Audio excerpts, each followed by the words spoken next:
Angry soul. My soul is angry with me. I can't figure out what sacrifice it craves. I say to it, I will kill this thing I bought if you will plant a light in my eyes. I look at the geese just before they rise and think what resurrection means to them is the restoration of the primacy of experience. A photo captures the white ducks and their reflections broken by their own paddling.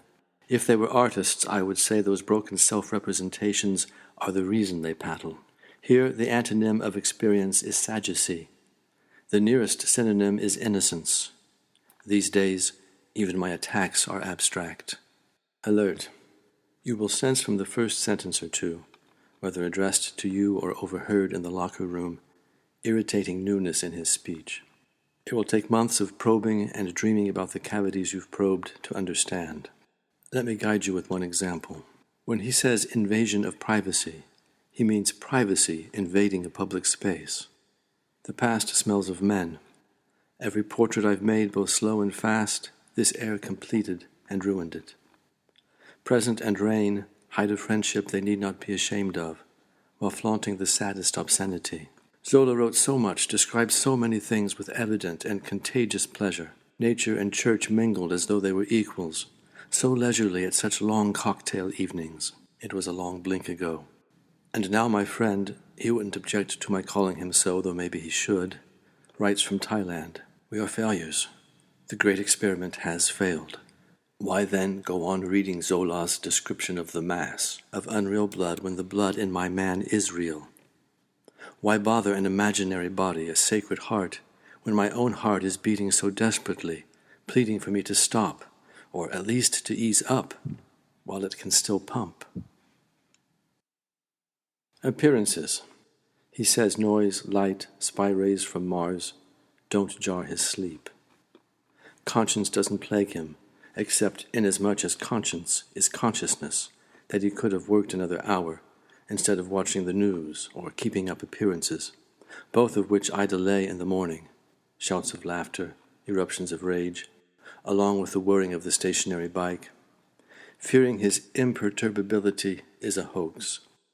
Suddenly he sneezes or chokes or blows his nose with a sandblaster's force. Suddenly he's in the revival of The Kitchen Doorway. His right hand does a cameo on the talk show that is my right palm. His feet, small, harmless meteors, plant themselves on my rump. He seeks to unroll on the sofa while feeling his weight on solid ground.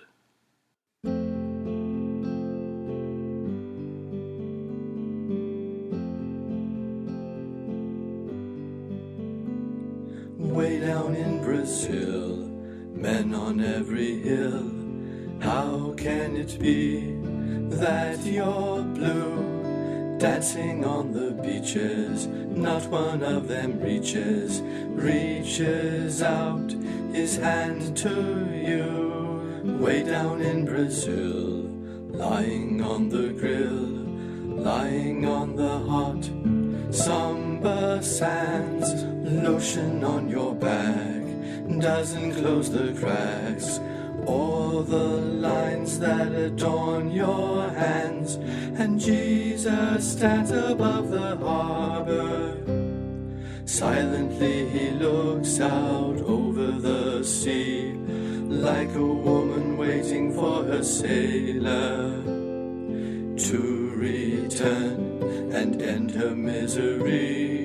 Way down in Brazil, like an oil spill, sadness spreads in your words. It weighs down every wish, chokes the lonely fish as it drowns the ocean birds. Way down in Brazil, I hope you get your fill of love and reassurance. I hope that your grandson brings you loads of fun and lends you his young endurance. Jesus stands above the harbor. Silently he looks out over the sea, like a woman waiting for her sailor to return and end her misery. Your smile is sunny, your English She's funny, funny but strangely poetic, spanning the ocean with a sexy motion, looking for someone sympathetic.